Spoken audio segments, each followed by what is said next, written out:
అందరు నమస్కారం. వైఎస్ఆర్సీపీ అధికార ప్రతినిధుల ఆధిపత్య పోరు పతాక స్థాయి చేరినట్టు కనపడుతుంది. ఈరోజు ఆధిపత్యం కోసం ఆర్భాటాలకు పోయి అవమానాలకు గురవుతున్నట్టే మనకు కనపడుతున్నాయి. వాళ్ళు మాట్లాడుతున్న మాటలు, వాళ్ళు చేస్తున్న చేష్టలు చూస్తా ఉంటే వీళ్ళ అధికార ప్రతినిధులు అని చెప్పి ప్రజలు నవ్వుకునే పరిస్థితి ఉంది రాష్ట్రంలో. ఈరోజు హాఫ్ నాలెడ్జ్తో చాలా మంది బయటకు వచ్చేసేసి వాళ్ళు ఏం మాట్లాడుతున్నారో వాళ్ళకి అర్థం కాలేదు. వాళ్ళ మధ్యలో మళ్ళీ ఈరోజు ఆధిపత్యం కోసం వాళ్ళే కొట్టుకునే పరిస్థితి మనకి ఈ రోజు డిబేట్స్ లో లేకపోతే టీవీ ఛానల్స్ లో మనకు కనపడుతుంది. ముఖ్యంగా ఇలా కొంతమంది గురించి మాట్లాడాలి. ఇక్కడ కారుమూరి వెంకటరెడ్డి అవ్వచ్చు, శ్యామల గారు అవ్వచ్చు, లేకపోతే ఈ రోజు శేఖర్ రెడ్డి అవ్వచ్చు, లేకపోతే నాగార్జున అవ్వచ్చు, లేకపోతే చింతా ప్రదీప్ అవ్వచ్చు, లేకపోతే యూరోప్ లో కూర్చొని కొంతమంది ఉండొచ్చు. వీళ్ళందరూ కూడా జిల్లాకు ఒక అధికార ప్రతినిధిని ఇచ్చేసేసి జగన్మోహన్ రెడ్డి గారు ఈ రోజు అధికారం పోయిన తర్వాత కేవలం ఆయన రాజకీయ స్వార్థం కోసం ఈ రోజు కూటమి ప్రభుత్వాన్ని బదనాం చేయాలా, కూటమి ప్రభుత్వం మీద బురద జల్లనే ఉద్దేశంతో జిల్లాకు ఒక అధికార ప్రతినిధి నిలిపించేసి వీళ్ళందరినీ ఈ రోజు రాష్ట్రంలో ప్రజల మీద వదిలేసినట్టు మనకు కనపడుతుంది. వీళ్ళలో చాలా మందికి సబ్జెక్ట్ తెలియదు. వీళ్ళకి రాష్ట్రంలో జరుగుతున్న పరిస్థితుల గురించి అవగాహన ఉండదు, రాష్ట్రంలో వస్తున్న పెట్టుబడుల గురించి అవగాహన ఉండదు, రాష్ట్రంలో జరుగుతున్న అభివృద్ధి గురించి అవగాహన ఉండదు.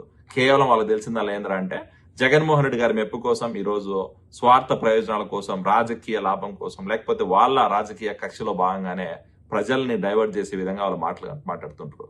ఈ రోజు పరిస్థితి ఎట్లా తయారైపోయిందంటే చివరికి వాళ్ళ ఆధిపత్యం కోసం, వాళ్ళ ఆర్భాటం కోసం ఈ రోజు వాళ్ళే కొట్టుకునే పరిస్థితి తయారైపోయింది. ఈ రోజు నేను అధికార ప్రతినిధి అంటే నేను అధికార ప్రతినిధి, నేను వైఎస్ఆర్సీపీ అంటే నేను వైఎస్ఆర్సీపీ అని చెప్పి ఈ రోజు కారుమూరి వెంకటరెడ్డి, బోరుగడ్డ అనిలు, లేకపోతే ఈ రోజు శ్యామల, లేకపోతే ఇంకా నాగార్జున, వీళ్ళందరూ కూడా ఒకరికొకరు కొట్టుకునే పరిస్థితి తయారైపోయిందంటే ఇంకా అర్థం చేసుకోవచ్చు ఎంత ఆధిపత్య పోరు ఉందో, ఎంత ఈ రోజు ఆర్భాటం ఉన్నారో, ఎంత ఈ రోజు వాళ్ళ నాయకుడి మెప్పు కోసం ఎంత దిగజారిపోయి మాట్లాడుతున్నారో మనకు అర్థమైపోతుంది. ఖచ్చితంగా వీళ్ళు చేస్తున్న చేష్టలన్నీ ప్రజలు చూస్తున్నారు. ఈ రోజు వైఎస్ఆర్సీపీ అధికార ప్రతినిధులుగా చలామణి అవుతున్న ఈ కారుమూరి వెంకటరెడ్డి అవ్వచ్చు, నాగార్జున అవ్వచ్చు, లేకపోతే శేఖర్ రెడ్డి అవ్వచ్చు, లేకపోతే ఈ రోజు అనిల్ కావచ్చు, శ్యామల అవ్వచ్చు, లేకపోతే చింతా ప్రదీప్ అవ్వచ్చు, వీళ్ళందరూ కూడా కూటమి ప్రభుత్వంలో చేస్తున్న అభివృద్ధి గురించి మాట్లాడలేని దద్దమ్మని నేను చెప్తా. కూటమి ప్రభుత్వం చేస్తున్న అభివృద్ధిని చూసి ఓర్చుకోలేకనే జగన్మోహన్ రెడ్డి గారి మెప్పు కోసమో, లేకపోతే కేవలం వాళ్ళ రాజకీయ లాభం కోసం, స్వలాభం కోసం ఈ రోజు కూటమి ప్రభుత్వం మీద బురద చల్లుతున్నారు తప్ప వాళ్ళు మాట్లాడుతున్న మాటలు ఎటువంటి వాస్తవం లేదని మనకు అర్థమైపోతుంది. ఖచ్చితంగా ప్రజలందరూ గమనిస్తున్నారు. మీరు మాట్లాడుతున్న మాటలు, మీరు చేస్తున్న కామెంట్స్, మీ బిహేవియర్, మీరు డిబేట్స్ లో, యూట్యూబ్ ఛానల్స్ లో, లేకపోతే టీవీ ఛానల్స్ లో, లేకపోతే సోషల్ మీడియాలో కూర్చొని మీరు మాట్లాడుతున్న మాటలన్నీ కూడా ప్రజలు చూస్తున్నారు. ఖచ్చితంగా ప్రజలందరూ కూడా మిమ్మల్ని ఇంకొకసారి తిరస్కరించే పరిస్థితి ఉంటుంది తప్ప ఎవ్వరు కూడా మీ మాటలతో ఏకీవించే పరిస్థితి లేదు. ఎందుకంటే ఈ మాట ఈరోజు కేవలం వాళ్ళ స్వార్థం కోసం, వాళ్ళ స్వలాభం కోసం, వాళ్ళ రాజకీయ లబ్ధి కోసం, వాళ్ళ నాయకుడు మెప్పు కోసం వాళ్ళే తిట్టుకునే పరిస్థితి. వాడు వీడు అని సంబోధించుకుంటా టీవీ ఛానల్లో మాట్లాడే పరిస్థితి, వాడు వీడు అని చెప్పి కొట్టుకుంటా ఈ రోజు డిబేట్స్ లో మాట్లాడే పరిస్థితి. అంటే ఎంత సంస్కారహీనులుగా ఉన్నారో అర్థం చేసుకోవాలా. ఈరోజు అధికార ప్రతినిధి హోదా ఎందుకు ఇచ్చారు మీకు?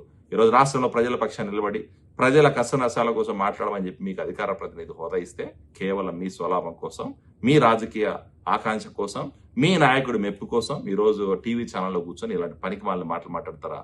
ఎంత దిగజారిపోయారో అర్థం చేసుకోవాలి. వైఎస్ఆర్సీపీ నాయకులు ఈ రోజు పరిస్థితి ఏందో మనం ఆలోచన చేసుకోవాలా. ఖచ్చితంగా ప్రజలందరూ కూడా మరొకసారి వినియోగించుకుంటున్నారు.